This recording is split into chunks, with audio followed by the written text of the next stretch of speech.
The living room of Rinya's house reveals a stark contrast between its appearance from the outside and the wonders that lie within. From the outside, the house appears simple and small, hardly inviting attention. However, upon entering the door, the magic is immediate. The space inside is spacious and cozy, filled with luxurious furniture and elegant furnishings that create a warm and welcoming atmosphere. The place felt as if it held warmth and intimacy, with a touch of magic from its location not far from the Elven Kingdom. Arthur, Teshia, Sylvie, King Alduin Erelith, Queen Muriel Erelith, Virion, and Grandmother Rinya sat around a large coffee table decorated with a brightly colored rug and soft tablecloth. Grandmother Rinya, with a face full of compassion and wisdom, served them all a potion that looked like tea. The potion gave off a delicate aroma that was intriguing. As they drank the potion, Arthur felt something strange yet intriguing. There was a deep calmness that pervaded the room, and slowly he began to realize that drowsiness was beginning to attack the Teshians one by one. Except for him, everyone seemed tired and slowly drifted off to sleep, kept awake by a faint but powerful magic. Arthur immediately grasped that this situation was part of a carefully planned tactic. He watched Grandmother Rinya from across the table, realizing that this house that looked small from the outside actually had an amazing ability to expand the space inside, thanks to the magic passed down from his grandmother. This allowed for a more cozy atmosphere and allowed conversations to be held more freely, without interruption. Rinya's grandmother later explained to Arthur that the house utilized her grandmother's magic to create the illusion of a larger space inside. Although the house looked small from the outside, this magical ability made it feel very spacious and cozy, creating the perfect environment for deep conversations. Meanwhile, Teshia's family slowly drifted off to sleep one by one. Grandmother Rinya, in a serious yet gentle tone, began to reveal something very important. She explained about a very rare type of magic similar to clairvoyant powers. This magic was barely recorded in the books of Tyrus, and knowledge of it could only be learned directly from a master, a diviner. As Grandmother Rinya explained, possessed powers quite different from those of ordinary wizards. They utilize higher forms of the 4 basic elements rather than atmospheric power sources. They rely on their internal power to trigger magic, unlike elemental wizards like Arthur. For example, Grandmother Rinya explained that Arthur's mother was an emitter with a very unique healing ability, which could not be compared to ordinary recovery spells. Grandmother Rinya often met deviants who had unique properties in their magic, who gathered their own mana to strengthen their magic, in contrast to elemental deviants like Arthur who depended on the basic elements. With this explanation, Arthur gained a deeper understanding of the power and workings of diviner magic. He realized that this power did not depend on mana from the atmosphere, but rather on internal forces that developed over time and experience. This knowledge is the key to understanding and controlling the power that may be very useful in the journey ahead. The atmosphere in the living room remained cozy and calm, while Grandmother Rinya and Arthur continued their conversation in greater depth about the world of magic and the powers hidden within it. Arthur frowned at Grandmother Rinya's explanation and was intrigued to learn more about the differences in power and usage between a diviner and other magic users. Grandmother Rinya patiently explained that a diviner's power develops in a very different way. They can awaken at any time in life and often appear unexpectedly. Diviners sometimes get visions of the future that are often vague and fleeting, making it difficult to ascertain what tragedies will occur.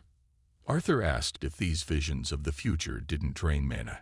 Grandmother Rinya nodded and explained that visions of the future did not drain mana. However, the power is useless if it cannot be controlled. Grandmother Rinya then asked if Arthur had understood so far.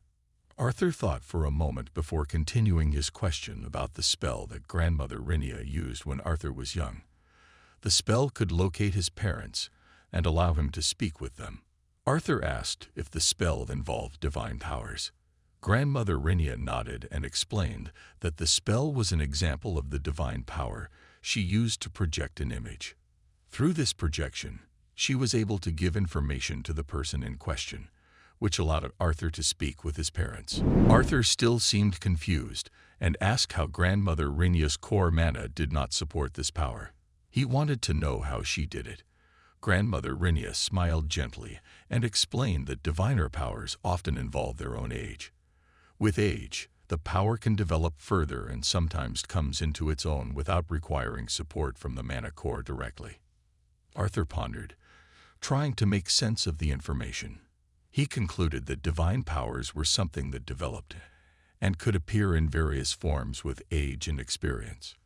Rinya's grandmother confirmed that these powers were part of their life's journey, could appear at unexpected times, and were often the result of their own experiences and age. Rinya also spoke of her sister Lania, who is a diviner with even stronger divination powers than herself. Lania, along with her husband Varian, suffered a tragic fate due to events involving a war between elves and humans. Lania strives to change the destiny seen in the prophecy, but her efforts are often in vain. Lania sacrificed much of her life in the process, and after the war ended, she died a few weeks later in Varian's arms. Rinya, as Lania's sister, experienced emotional conflict and hatred towards Varian because of her sister's death. Arthur delved into the story and understood that Lania was Rinya's sister, who had a tragic past. Rinya shared that although she hated Varian, she used the same power to see Arthur's future and ensure that he was prepared for whatever might come. With this explanation, Arthur felt better prepared to understand and face the upcoming challenges in his life. The atmosphere in the living room remained cozy and calm, while Rinya and Arthur continued their conversation with a deeper understanding of the magical world and the power hidden within it. In the living room of grandmother Rinya Darkasun's house, a tense atmosphere thickly wrapped the room. The dim lights cast a soft glow, creating dancing shadows on the walls. Grandmother Rinya sat in the chair in front of Arthur Lewin, her face showing deep concentration and unbearable tension. Arthur sat up straight, his eyes focused on Rinya's grandmother, his face reflecting a mixture of astonishment and deep curiosity. Their conversation took on a serious tone, indicating the importance of the information being discussed. Grandmother Rinya explained carefully about the magical power that allowed one to see the future, but at great cost. Grandmother Rinya's voice sounded full of concern as she shared that she would have to do the same thing her sister had done for her husband. Now she had to do the same for Arthur. Arthur, with a firm but questioning demeanor, tried to digest the information, wondering why this had to be done and what the sacrifice really meant. Sylvie, the little fox who was Arthur's bonded animal, suddenly jumped into Arthur's lap, looking agitated and angry, sensing the emotion that had befallen her master. Arthur gently stroked Sylvie's fur, trying to calm the anxious bond animal. Rinya's grandmother watched this interaction with interest and revealed that bonded animals often sense when their masters are in trouble. This underscores how important it is to understand what is about to happen and how it may affect them all. Arthur, with a calm Sylvie on his lap, found it hard to accept this information. He found it strange that Grandmother Rinya had seen his future before they even met. Grandmother Rinya nodded, though her expression showed a deep emotional burden. She explained that this was unusual, and she could only give a partial picture of what she had seen. Cathan was about to enter a new era, and things would change drastically. Arthur would always be involved in these changes, and his role would be very significant in the process. Arthur was surprised to hear this information and wondered why he should be involved in all these changes. Grandmother Rinya looked confused and tried to choose the right words to explain. She stated that giving too much information could affect the final outcome, while giving too little might set Arthur up for failure in the challenges ahead. Arthur did not stop asking questions. He wanted to understand why Grandmother Rinya sacrificed her life to see his future, what she could do to change the situation, and whether Varian knew about this. Grandmother Rinya answered patiently and clearly, explaining that she had sacrificed a lot to see Arthur's future, and faced some pretty troublesome enemies. For that reason, this house was a safe and secluded place for her.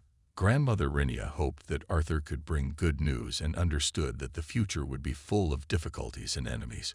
She advised Arthur to have a clear end goal. Then, Grandmother Rinia conveyed two important messages to Arthur. First, that people often do bad things for good reasons. Second, that the greatest danger often comes not from the leader on the throne, but from the soldier who is left behind and has nothing to lose. Grandmother Rinia stood up and patted Arthur gently on the shoulder, apologizing for not being able to provide more information. She reminded Arthur that if he couldn't make the right decision, to remember that the right choice is not necessarily the best choice. Feeling heavy and full of questions, Arthur could only contemplate. Grandmother Rinia gave him time to reflect on everything that had been discussed. She also reminded Arthur to rest tonight and told him that she and Tessia would be back tomorrow before leaving the room. Arthur remained in the living room, sitting in silence and contemplating every word that Grandmother Rinia had said. Sylvie, calm on his lap, provided some comfort in the midst of his confusion. Arthur tried to prepare himself for what was to come, while dealing with mixed feelings about the future and his role in it. Elsewhere, the night around Cyrus Academy was tense and filled with eerie silence. Darkness enveloped the entire area, and only the faint moonlight illuminated the gloomy landscape. Lucas, Charles, Juno, and Juno's classmates gathered in a secluded location far away from the crowds.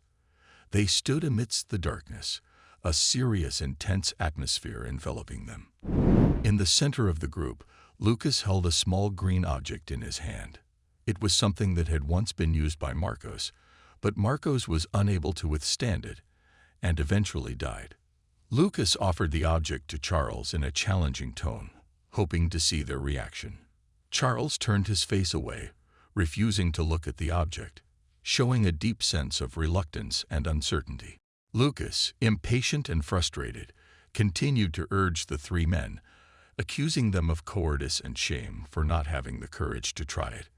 Inwardly, Lucas felt that the three of them were too weak to withstand the power of the object and would die if it was inserted into their bodies. However, Lucas did not express his concerns openly, keeping the darkness and tension of the night. Charles' discontent increased, and he changed the subject by stating that the DC officers were getting bolder and they had to act. Charles' remarks fueled Lucas' growing anger. With uncontained rage, Lucas unleashed his fire magic, creating a fire that burned intensely. The flames startled Charles, and he fell down, his face filled with deep fear and panic. Lucas replied in a cold and complacent tone, stating that their leader was on the move now, and the three men were tasked with keeping Lucas there. With that, Lucas drank the small green object he had previously offered, swallowing a very dangerous potion in front of them.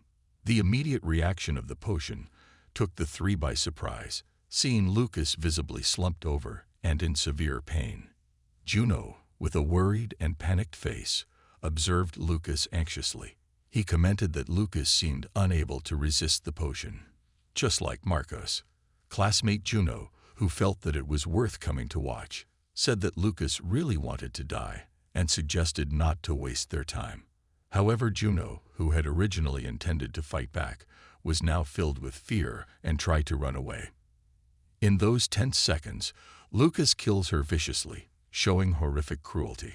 Classmate Juno is enraged and calls Lucas a monster, expressing her anger and dissatisfaction. Lucas, in a fit of uncontrollable rage, strangled Juno's classmate and cast his fire magic, ending her life brutally and showing no remorse. With his anger remaining, Lucas approached Charles and killed him as well. He stated that he just wanted them to see how this potion worked better on him than on Marcos. His voice was full of darkness and satisfaction, showing how far he had fallen into chaos and cruelty. That night, under a dark and starry sky, Lucas left a trail of blood and emptiness in a place that once bore witness to their pride and honor. The darkness of the night deepened, reflecting the chaos and cruelty that had just taken place. leaving a sense of fear and sadness in a place that was once full of life. The morning at Rinya Darkasen's house began with a rather unusual atmosphere. At the large dining table, Arthur, Tessia, Alduin Erelith, Muriel Erelith, and Virian sat together. The table was filled with various delicacies, fresh fruits, vegetables prepared in various ways, and other elven specialties. The atmosphere around them suggested that the effects of Rinya's tea were still affecting them. Their eyes looked heavy, and their movements were slow, as if they had not gotten enough sleep last night.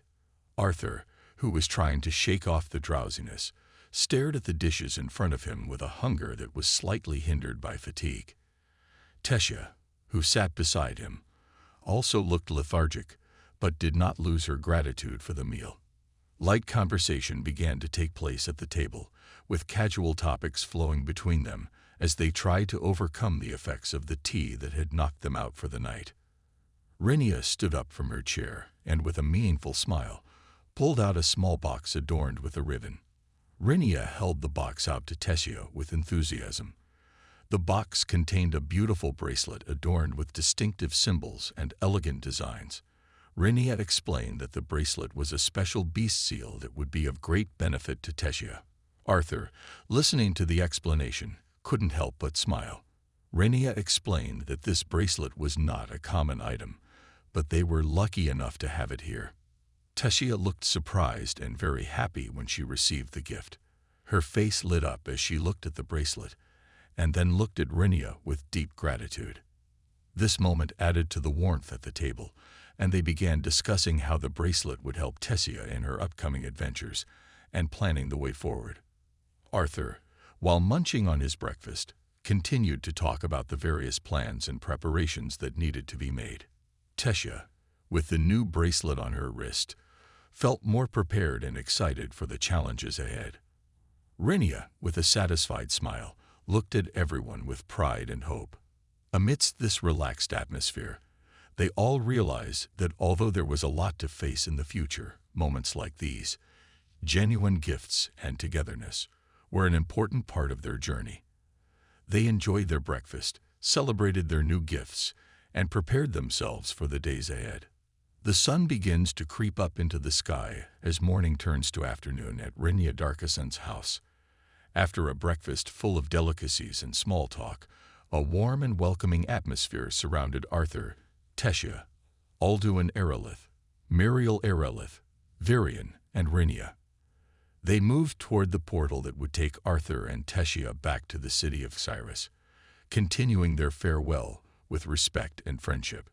Rinya, with a beaming face, explained to Arthur and Tessia how the portal worked. This portal would take them directly to the city of Cyrus. Arthur stared at the gate in wonder, realizing that teleportation gates not only existed in the kingdom, but were also available here. Virian, who stood beside Rinya, looked slightly annoyed, while Alduin Erelith and Muriel Erelith merely smiled, showing their relaxed attitude toward the situation. The farewell began warmly. Alduin Erelith and Muriel Erelith, along with Tessia, embraced each other tightly. Muriel Erelith promised to visit them in Cyrus soon and wanted to see how they were doing there. Virian did not miss adding humor to the farewell moment by joking about Goodsky's office. Tessia hugged Rinya with gratitude.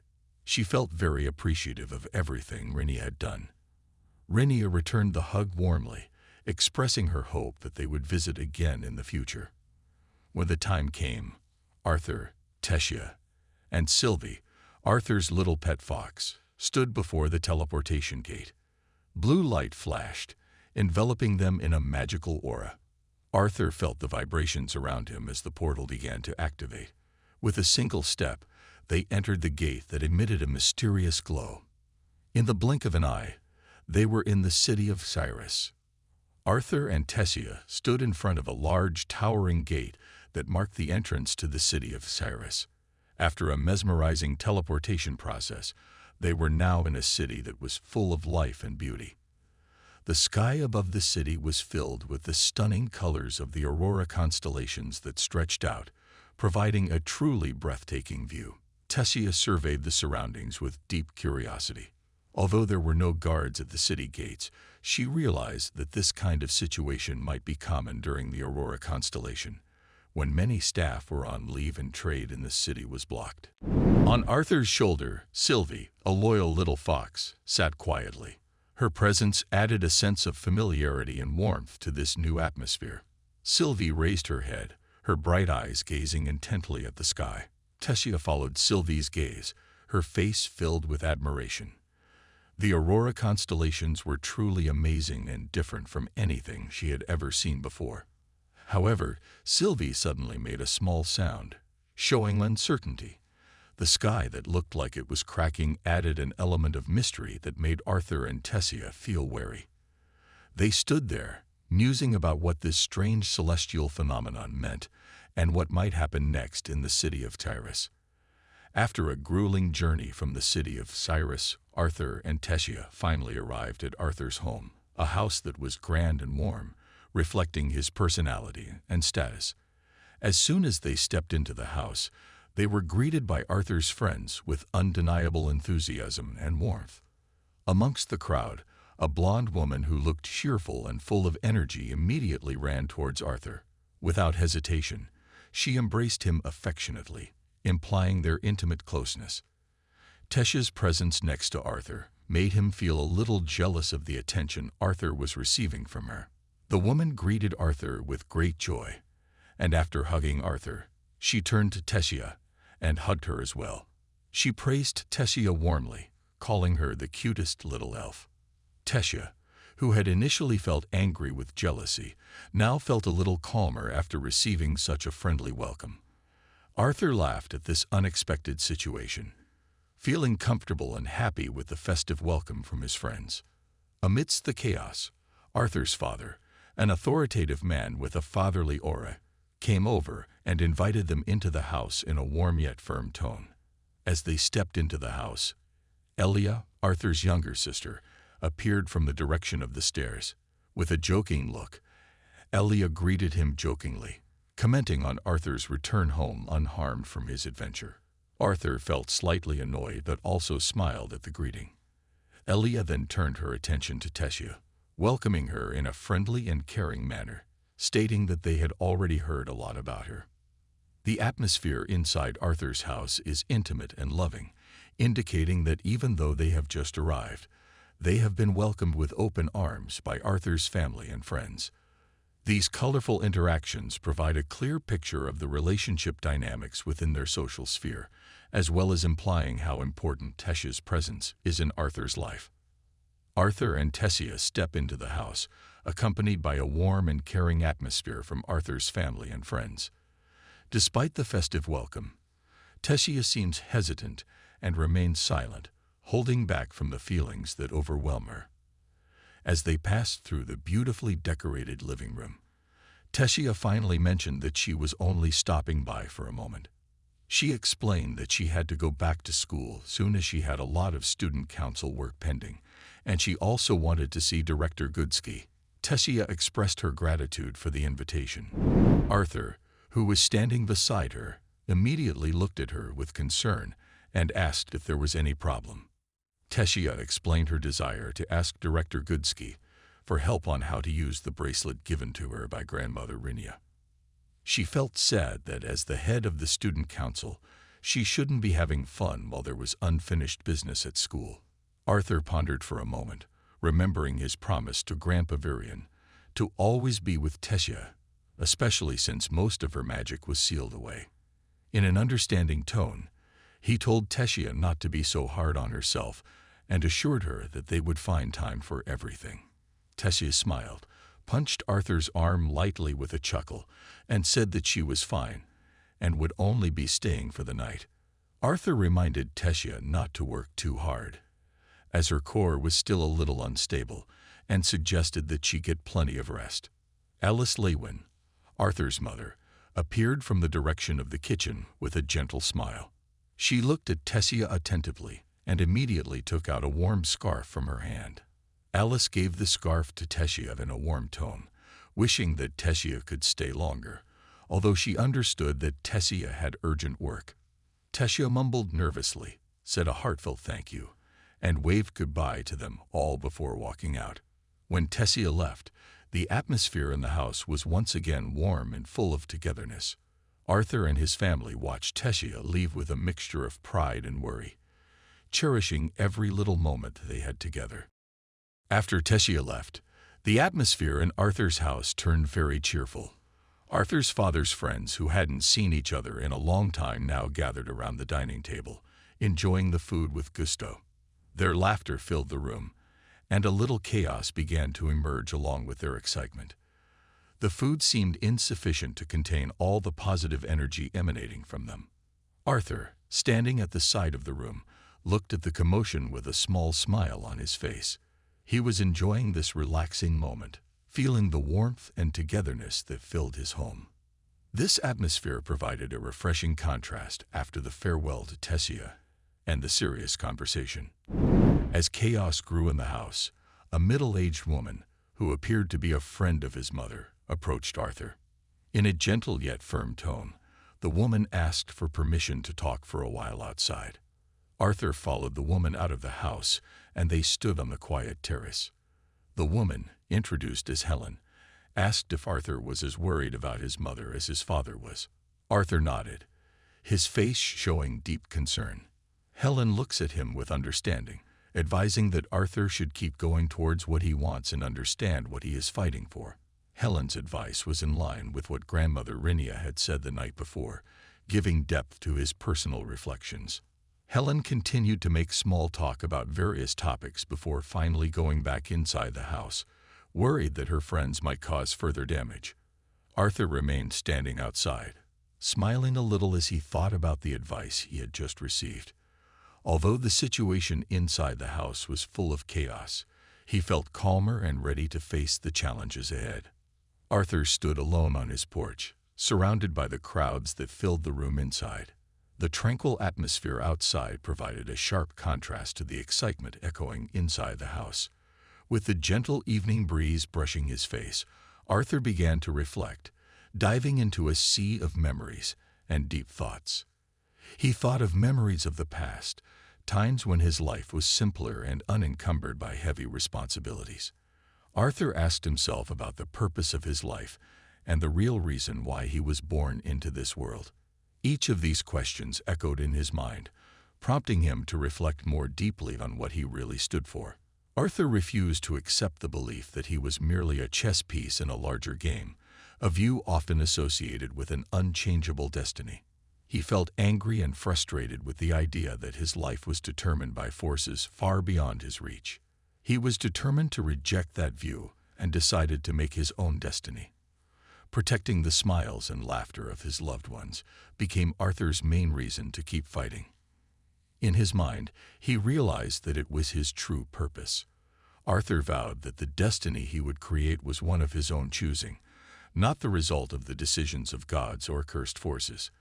This courage and determination shaped his inner strength, giving him the drive to face any challenges that might come. While Arthur stood outside with newfound determination, a greater threat was preparing itself elsewhere. Unbeknownst to Arthur, the Vernooms were preparing for an attack, signaling that a lurking threat was imminent. The tension and danger that threatened the future of Arthur and his loved ones drew closer, adding a sense of urgency to his newfound resolve. With that in mind, Arthur returned home, ready to face whatever was to come and protect what was most precious to him. His newfound resolve strengthens his steps, gives clarity to his goals, and prepares him for what comes next. Inside Exyrus Academy, the usually calm atmosphere was now filled with tension and worry. The simple yet neat room was now the meeting place for the discipline members: Kai, Theo, Claire, Curtis, and Catherine. Everyone seemed to be busy with their own activities, but their attention was centered on Kai, who was preparing a number of mana-resistant objects with great concentration. The room was filled with the scent of old paper and scattered magical objects, creating a busy atmosphere. Theo, who was curious about what Kai was working on, finally broke the silence with a soft but curious voice. He asked Kai about the progress of the task he was working on, with an expectant and worried look. Kai, who was focused on his work, raised his head for a moment and wiped the sweat from his forehead. In a calm yet earnest tone, he explained that he was almost done and was just waiting for Doredria to come to activate all the devices. Claire, who was sitting near Curtis, exchanged glances with Curtis before asking a question. She asked Kai if he was sure he didn't want to join them in training, given that the upcoming big attack of the mad cult required maximum readiness and strength from all members. Kai firmly shook his head, explaining that he had practiced enough, and adding that if he continued practicing without rest, it could have a detrimental effect on his health. As the conversation progressed, the door to the room suddenly opened with a bang, causing a rattling sound that startled everyone inside. Doredria, with a face full of anxiety and panic, entered the room carrying a number of mana-resistant objects that seemed too heavy for her.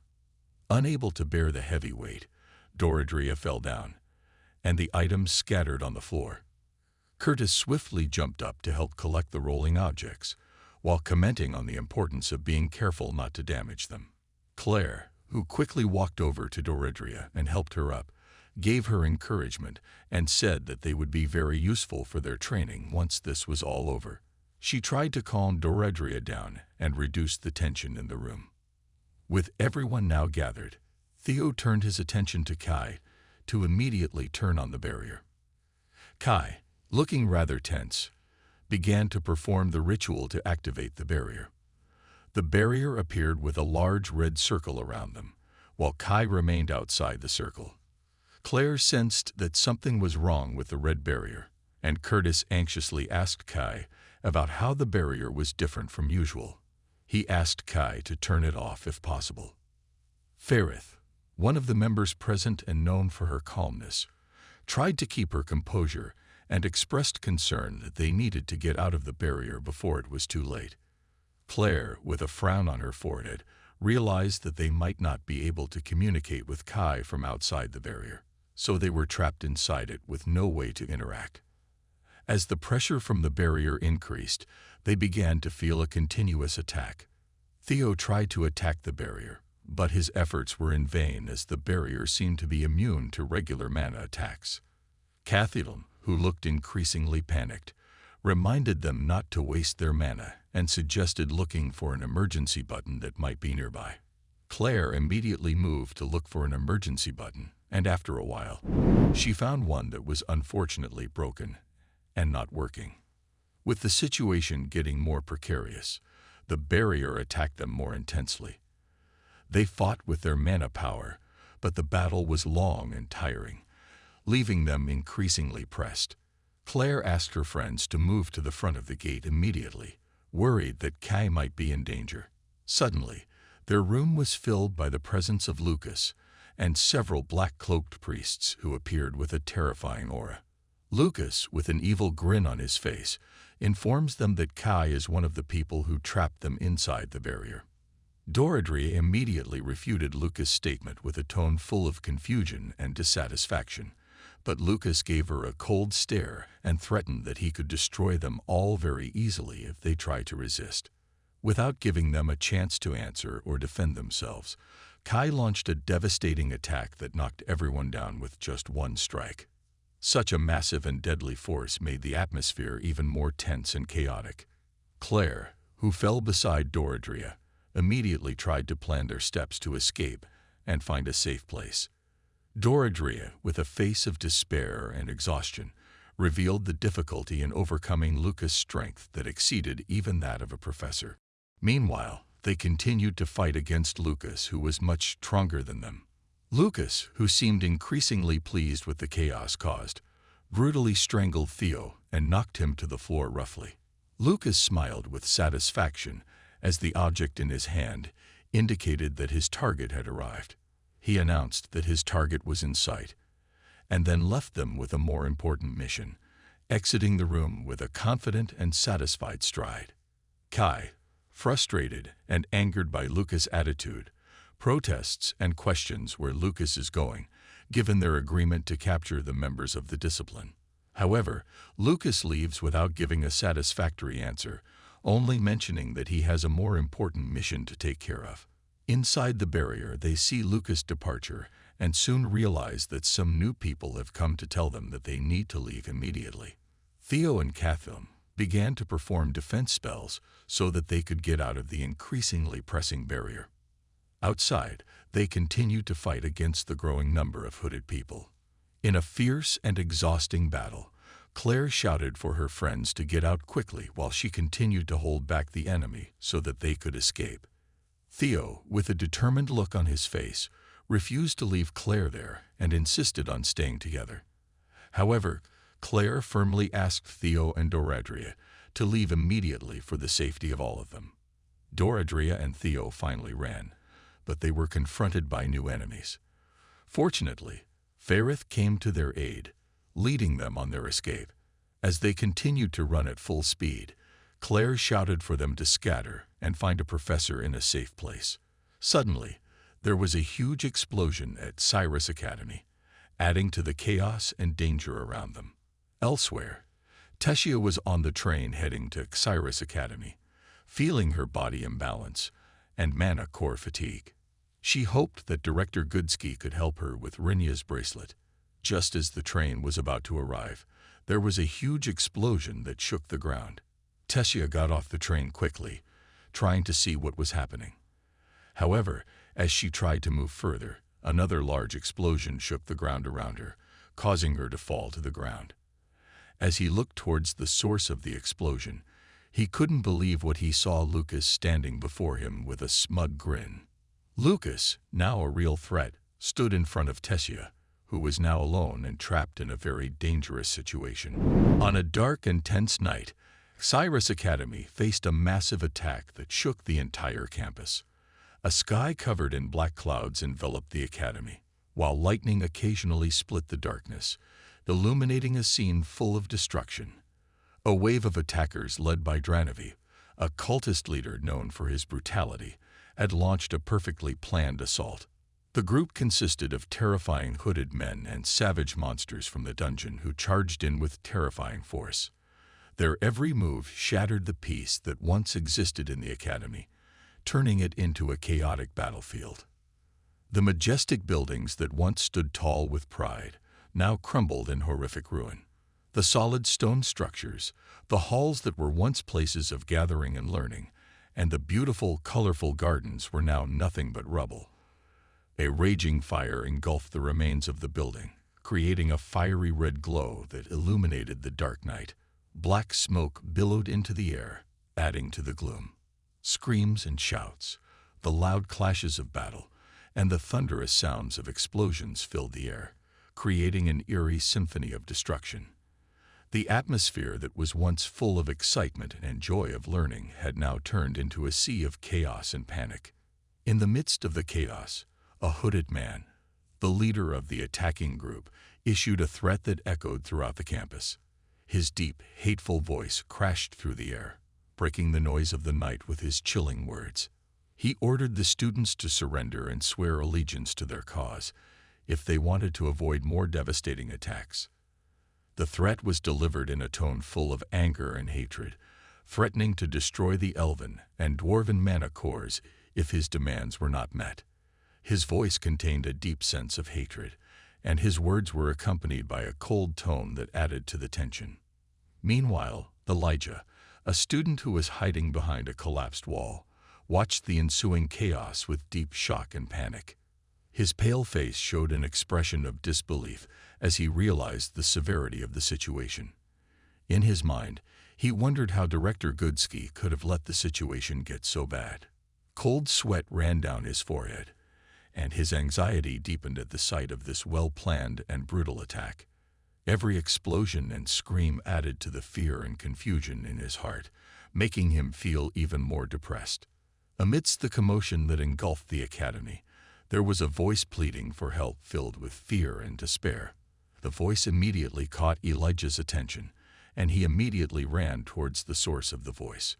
When he arrived, he found a professor who turned out to be a cultist, arresting students who tried to resist. The professor looked fierce and merciless, with hateful eyes that made the already panicked students even more distressed. The professor used black magic to torture and control the students, adding to the already high difficulty and tension. Elena, who was also at the scene, saw this situation and felt compelled to help the captured students. With strong determination and great courage, she attempted to fight the menacing cultists. However, the professor's magic spell was too strong and drove Elijah away with impressive force. While Elena struggled relentlessly against the seemingly invincible enemy, Curtis suddenly appeared in the middle of the fray with a face full of decisiveness and courage. Curtis, with his incredible magic power, immediately launched a deadly counterattack to free the students from the professor's clutches. Curtis' magic power destroyed the enemy's protection, and the newly rescued students felt a bit relieved after the quick and efficient rescue. After successfully rescuing the students, Curtis immediately gave instructions to them to go to the training facility, which was a sanctuary. The facility had been prepared to deal with this kind of attack, and there they would find the protection of the good professor who would look after them. The students, feeling grateful for Curtis' help, immediately ran towards the safe haven in hopes of getting protection and safety. They prayed to be safe and hoped for a way out of this horrible situation. When the atmosphere began to calm down, though still filled with tension, Elijah approached Curtis with a face still filled with worry. He asked about the condition of the other DC members, and Curtis explained that most of the DC members were fine. However, Doradria and Ferrith had fallen into the trap set by the cultists, adding to the burden and hardship that those who remained had to face. This news added to the anxiety of Elijah, who was getting more and more agitated with the worsening situation. Elijah felt even more anxious when he asked about Arthur, Tessia, and the other student council members. Curtis gave a slightly reassuring answer by explaining that Arthur and Tessia had made it back to school, and the student council members were in good condition. They had met up with Lilia and Clive, who helped them to return safely. Although there was some relief from this news, uncertainty still surrounded Elijah, who felt trapped in a situation that was only getting worse. Elijah was still trapped in uncertainty and kept asking Curtis about his next move. Curtis, who looked confused and unsure, scratched his head anxiously and replied in a hesitant tone. He wasn't sure whether they should survive, wait for the soldiers, or wait for the lance to provide assistance. The decision to be made was crucial, and the uncertainty surrounding them made the atmosphere even more tense. Suddenly, a huge explosion shook the ground, causing tremors and instability that disrupted everything. The shockwave from the explosion makes the ground tremble and the remaining buildings shake. In this chaos, a masked man appeared before the students and members of Tyrus Academy. In a booming voice of command, the man told them that their pets would no longer bite, a threat that added to the tension. He ordered them to immediately go to the clock tower to begin the final ceremony, a very important and urgent order. The tension in Tyrus Academy rose sharply. Everyone felt a sense of pressure and uncertainty that added to the danger they faced.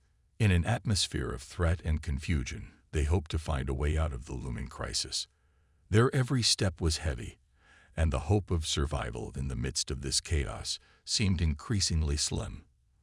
They must think fast and act carefully to overcome the challenges that lie ahead of them, all the while praying that help will come soon and they can overcome this horrific attack. That morning, the atmosphere outside Cyrus Academy was filled with crowds and anxiety.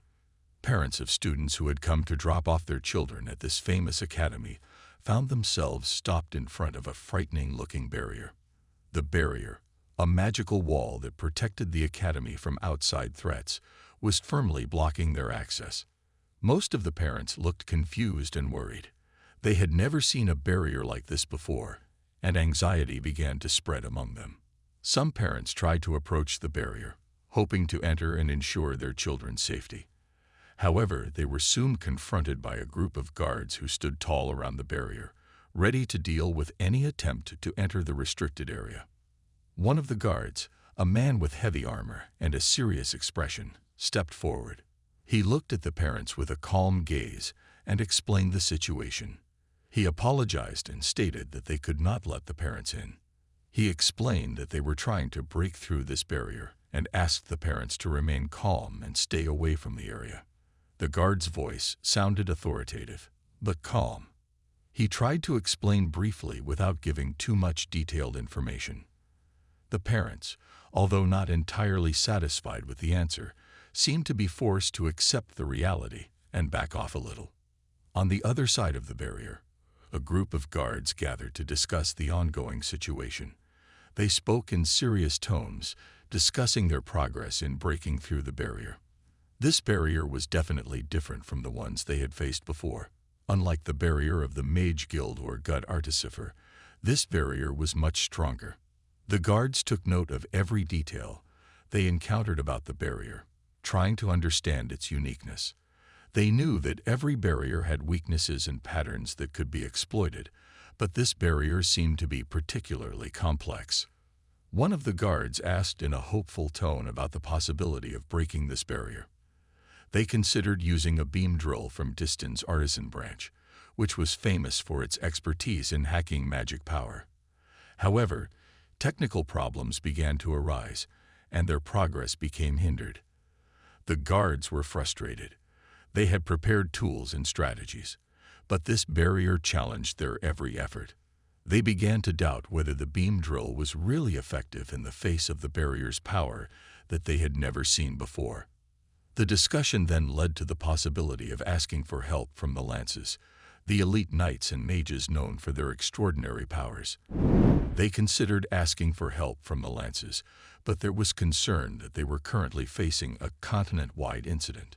The guards were in a dilemma. Although the Lances were a powerful option, they also realized that asking for their help might not be practical given the situation they were in. There was a fear that asking the Lances for help would add to the problem rather than solve it. Someone in the guard group was surprised to learn that this attack might be part of a larger plan. If this really was part of a broader strategy, then they might be facing something more serious than they thought. The guards immediately kept their mouths shut, trying to keep this information from spreading among the students' parents. They knew that panic could lead to chaos, and they needed to keep the situation calm while finding a solution. Meanwhile, the guild members had split up to look for weak points in the barrier. They realized that this process was time-consuming, but they were determined to keep trying until they found a solution. Each guild member worked diligently, using every tool and technique at their disposal to identify potential weaknesses in the barrier. They realized that time was of the essence, and every second that passed increased the tension and pressure around them. As time passed and efforts to breach the barrier seemed slow, one of the guards couldn't hide his concern. Anxiety began to spread among the guards. They struggled hard to find a solution, but the worry about the possibility of being late and the impact on student safety deepened. Despite their best efforts, they couldn't completely shake the fear of their failure in this very important mission. Amidst the shattered ruins and chaos, Curtis and Elijah moved through a location filled with severely injured Cyrus Academy students. Screams and groans of pain filled the air, infiltrating their consciousness suffocatingly. Curtis, with sharp eyes and determined steps, decided to look for other DC Defense Corps members who might be scattered around the area. Elijah, with a look full of worry and pain, stayed where he was and helped those who could be saved. He felt a gnawing helplessness as he looked at the many students lying on the ground, their bodies covered in blood and wounds. Elijah looked around, stunned by the heartbreaking scene. The suffering students and professors, lying on the ground with expressions of pain on their faces. Shock and confusion washed over him as he tried to understand how such a tragedy could happen. The students who were still conscious looked at him with hopeful and pleading eyes, asking that they be released from their suffering. However, the hooded man standing in the distance simply stared at them with blank eyes, and in a cold motion, unleashed additional explosions that made matters worse. Amidst the chaos, a masked man emerged from the shadows. He carried a bag dripping with blood, its contents soaking the ground around him. With a gruesome gesture, he opened the bag, revealing Doradrea's decapitated head to everyone there. The sight shocked everyone, including Elijah, who could not contain his horror and disbelief. Theo, who stood among the crowd, was wrapped in anger and pain. Seeing Doradrea's head, Theo's anger peaked to its peak. He felt moved to fight back, directing his anger towards Dranavi. In a state of rage and full of combat spirit, Theo attacked with everything he had. However, Dranavi dodged with ease, defeating Theo without much difficulty. Theo continued to fight back with unwavering courage, but Dranavi remained relaxed, disdaining Theo's every move and attack with disdain. Theo, feeling pressed and exhausted, used his strongest attack, hoping to change the course of the fight. However, his attacks did not affect Dranavi at all. Contemptuously, Dranavi approached Theo, stomping on his head with crushing force. After that, Dranavi used her magic to set Theo on fire, the flames burning through his skin and flesh. Despite this, Dranavi coldly claimed that Theo was still alive, despite his poor condition. Dranavi stood in the middle of the devastated battlefield, announcing in a powerful voice that they were about to enter the main event of her plan. The students, including Ferith, who was chained and escorted by hooded men and terrifying monsters, were moved to the next location. Tension and uncertainty enveloped them, knowing that what was coming next might be far worse than what they had already experienced. Meanwhile, Elijah and the remaining students were shocked and horrified to see Teshia being dragged away by Lucas, who pulled her hair violently. This scene added to the tension and sense of desperation among them. The worsening situation only added to their panic and helplessness, signaling that this conflict was not over, and that there were still many dangers ahead. In the center of the battlefield that was still raging, Curtis stood breathlessly, his body trembling with deep anger and sorrow. His eyes were fixed on Theo, who was lying lifeless on the ground, his face covered in blood and his body motionless, as well as the captive Ferith, chained and forced to kneel before the hooded man. Curtis' rage could no longer be contained, as if every inch of this horrific scene was tearing at his heart and soul. This burning rage ate away at his entire consciousness, turning the sense of being betrayed by their helplessness and untimely death into a blazing fire within him. Claire, who was standing beside Curtis, felt very intensely the rage burning within her brother. In an attempt to calm Curtis down, Claire approached and took Curtis' arm gently, trying to give him a soothing yet firm touch. She tried hard to maintain control amidst the chaos, realizing that uncontrolled emotions would only lead to more chaos. Claire tried to remind Curtis that rash actions would only add to the chaos and suffering, and that they needed to remain rational and deliberate in dealing with this precarious situation. Curtis' anger began to boil over, overflowing in the form of deafening cries of frustration and discontent. His frustration reflected the helplessness he felt as every effort they made seemed futile. Curtis couldn't understand how they could be left standing without action while their enemy continued their atrocities without any hindrance. The frustration that overflowed from Curtis was a reflection of the sense of helplessness that made him feel that all their efforts and struggles had become meaningless. Kathleen, who was still in a state of shock from the horrific scene, tried to get Curtis' attention with a loud and panicked tone of voice. She tried to remind Curtis of the importance of focusing on the safety and protection of those around them. With a tone of voice filled with panic and strength, Kathleen tried to make Curtis realize that anger and rash actions would only worsen the situation and possibly take more lives. Kathleen's panic was a reflection of the chaos that engulfed them and the urgent need to maintain vigilance and calm. Hearing his sister's words, Curtis began to feel his emotions subside. He was touched by the pain and concern expressed by Claire and Kathleen, and gradually his anger receded, replaced by a deep sense of awareness and responsibility. Curtis realized that his reckless actions would only make matters worse and ruin all the efforts that had been made. With this new realization, Curtis nodded and decided to calm down and avoid rash actions. He understood that they needed a better strategy and careful planning to deal with the threat at hand. Amidst the chaos that had yet to subside, the remaining students on the battlefield cried out for attention, their voices filled with panic and desperation.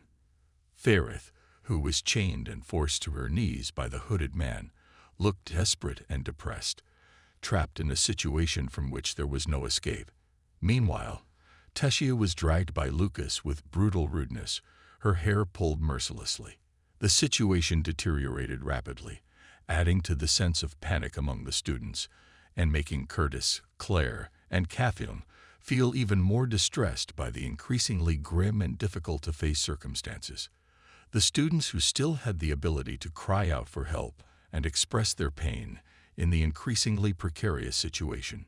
Seeing Ferrith and Teshia's condition, Curtis and his group felt a deep urge to act immediately and save them, while they had to deal with the overwhelming feelings of anger and panic.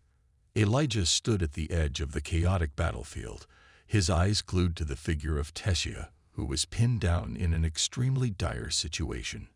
His entire body trembled with rage as he watched Teshia being dragged away by Lucas with unparalleled rudeness. To Elijah, Teshia was a symbol of justice and excellence, an individual who shouldn't be caught up in this kind of chaos, let alone in the middle of a fight filled with violence and brutality. Elijah's frustration deepened, and he struggled to understand how Teshia, who was supposed to be protected, could be in the middle of this chaotic and violent battle. His panic and anger raged within him, making it difficult for him to think clearly and rationally. Amidst the chaos, a masked man known as Dranavi stepped forward with a confident demeanor and a striking sense of superiority. In a cynical and contemptuous tone, Dranavi introduced himself, expressed his displeasure with the Decathlon elite, and laid out his larger and more dire plans. Dranavi plans to weed out those deemed unworthy and prepare those deemed capable to be part of a new mastery of the world.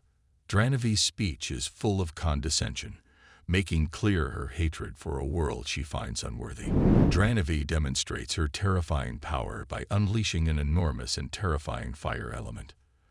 The flames blazed with terrifying intensity, displaying how powerful she was in controlling the element. With a sharp, commanding gaze, Dranavi pointed at Lucas and told him to introduce himself and show her who they were and what they were doing here. Lucas, with a haughty and confident demeanor, approached Teshia and claimed with confidence that even a mighty DC officer and a genius elf princess like Teshia would stand no chance against them. His words were full of mocking tones, showing how dismissive he was of his opponents. Lucas dragged Teshia with brutal force, pulling her hair mercilessly and claiming with great satisfaction that nothing could stop them. Every step Lucas took toward Teshia felt like a blow to Elijah, who was increasingly unable to contain his anger at this worsening situation. Elijah felt as if the whole world was against them, and he couldn't allow Lucas to continue his brutality. However, as Elijah tried to cope with his anger, he felt something strange and wrong in his body. It felt like something was blocking his control, causing his head to throb, and his mind to become confused. This change further exacerbated the situation, making it difficult for Elijah to focus and cope with his anger and confusion. He felt as if his body was no longer responding to his will, and this inability further frustrated him and left him unsure of his abilities. Meanwhile, the students around cried out in pain, their voices filled with panic and despair. They called out for help and hope, but it seemed that no one could help them in this situation. Elijah, who was still affected by his confusion, accidentally released a powerful element that shocked the students. The element released by Elijah added to the tension and confusion among the students, who didn't know if this was a sign of hope or a new threat. Their pain and helplessness further diminished their hope of survival. With growing determination, Elijah tried to advance and attack the monsters threatening them. However, as he fought, he felt as if his body was not functioning as usual. Elijah felt as if his strength wasn't enough to defeat Lucas and his enemies, making every attack seem futile.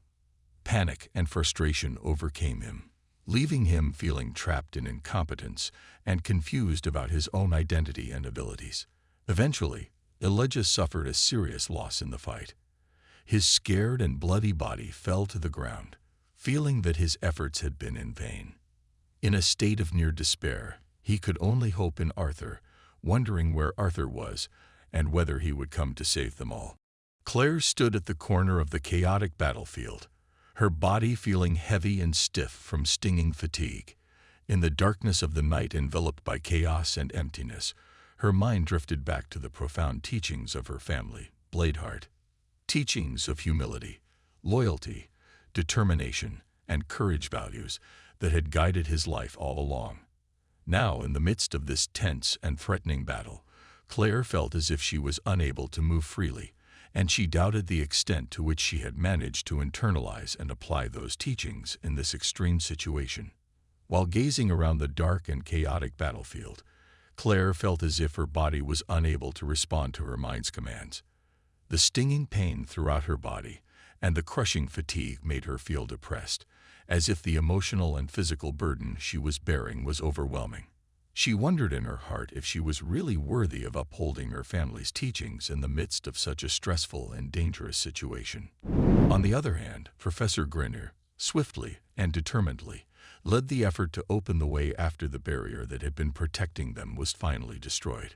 This action was crucial and very important for the smoothness of the next steps in the battle.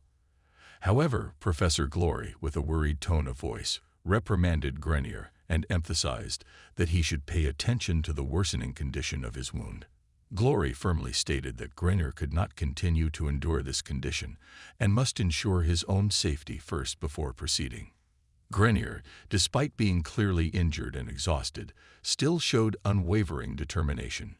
With deep conviction, Grenier emphasized the importance of not wasting the opportunity at hand and endeavored to continue their mission unhindered by his injuries. Determinedly, Grenier explained that they had no time to tend to their wounds now and that they had to move quickly before this opportunity vanished into thin air. Hearing Grenier's strong determination, Glory felt moved to continue their fight together with the renewed vigor that came from Grenier's bravery. Amidst the chaos, Claire struggled to stay focused. However, deep doubts and anxieties clouded her mind. She doubted whether the professors at the forefront really had enough strength and strategy to defeat Dranavi. In her mind, Claire wondered if they could really fight Dranavi or if they were just heading for a hopeless death. This sense of doubt continued to plague her mind, making her even more depressed. She questioned what decision to make and felt that perhaps they would only make the situation worse if they took part in a fight that seemed impossible to win. As Claire was caught up in the whirlpool of her doubtful thoughts, Curtis approached her with a serious and anxious expression on his face. Curtis, with the same concern, asked Claire about what they should do, indicating his team's readiness to help in any way necessary. Claire felt panicked and confused, and Curtis' questions only added to the emotional burden she was already feeling. With a tone full of uncertainty, Claire replied that she didn't know what to do in such a confusing and stressful situation. Curtis, with confidence and respect, named Claire as the chair of the disciplinary committee and expressed his team's readiness to do whatever Claire needed. This statement, although full of confidence, only added to Claire's sense of pressure and fear. The sense of responsibility given to her felt like a huge burden. She wasn't sure if she would be able to lead well and make the right decisions in such a crucial situation. Claire felt anxious, and her mind was filled with increasingly disturbing uncertainties. She thought that it might be better if they let the professors fight alone without getting involved, as the situation they were in was too dangerous and full of risks. Fear and doubt continued to gnaw at her mind, making her feel as if every step she took could potentially end in disaster. He didn't know whether he should step forward and face the danger or step back and stay away from the ongoing conflict. However, when Claire saw the courage and determination of Lucas, Dranavi, Theo, and Doradria, her spirits began to rise.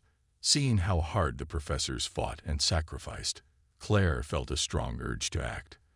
With a new determination rising within her, Claire decided that those who were injured and afraid should stay behind for their own protection, while the rest would go forward and fight for a greater and noble cause. She gathered all the strength and courage left in her, ready to face the challenges that lay ahead and fight for the name of Tyrus. Amidst the chaos that engulfed the location, Dranavi and Lucas stood in a dark corner, discussing the change of plans with urgency. Dranavi, with a look of determination and resolve, decided to go first. She gave orders to Lucas to take care of the people who were trying to get close and get the unnecessary elements out of her way. Lucas, who was still trying to understand and accept the decision, complained why they had to bring such bugs with them, and asked if it wouldn't be better if they focused entirely on their main objective. Anger instantly reflected on Dranavi's face. In a frightening tone, Dranavi threatened Lucas not to speak in such a harsh tone and warned him of the consequences he would face if he continued to behave in such a manner. Lucas was frightened and forced to kneel before Dranavi, realizing how serious and dangerous the situation was. Obediently, Lucas agreed to follow Dranavi's orders before Dranavi finally stepped away, leaving the place with a set goal and plan. With strict orders to ensure that no failure occurred, Dranavi left the premises. The pursuing professors were determined not to let Dranavi escape and ensured that they were able to catch up and stop Dranavi's escape. Lucas, with burning eyes full of rage and anger, utilized his fire elemental power to attack the professors and create an opportunity for Dranavi to escape. Blazing and exploding flames colored the battlefield, creating a path that allowed Dranavi to hide from pursuit and threat. Professor Glory, seeing the situation getting worse and more out of control, began to doubt Lucas' abilities and the instructions of the hooded men who were told to kill everything. In frustration and desperation, Glory declared that they couldn't handle such a large number of enemies and that they would have to change their strategies soon to survive. Meanwhile, the students involved in the fight were trying hard to rescue the hostages and provide support to the surviving professors. With unwavering determination, they fought against countless enemies and faced various challenges that came their way. However, Professor Glory, realizing the looming danger and the extremely perilous situation, asked the students to stay away from the battle and seek a safer place. Despite the gravity of the situation, Claire could not contain her frustration and anger. With burning determination, she stood tall in the middle of the battle and called out that this was their fight too. She recalled the teachings of Professor Glory and felt frustrated and angry, especially towards Kai, whom she saw as the main cause of her friend's suffering. Claire wondered in her heart why they had not gone after Kai, feeling angry and confused as to why they had to face seemingly unnecessary obstacles. Claire was trapped by the hooded men who were blocking her, and her anger burned even more intensely as she attempted to pursue Kai, who should have been their main target. However, the hooded men stood in her way, creating an almost impossible barrier to overcome. Claire shouted out her frustration in a voice full of anger, demanding why they were not pursuing Kai. Claire felt a deep sense of frustration as she ordered Curtis and Kathleen to pursue Kai and defend.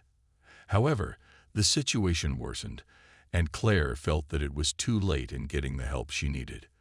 A sharp pain suddenly pierced her chest as a blunt object slammed into her body, causing the pain to radiate throughout her body. In an aggravated state, Claire fell down and was injured.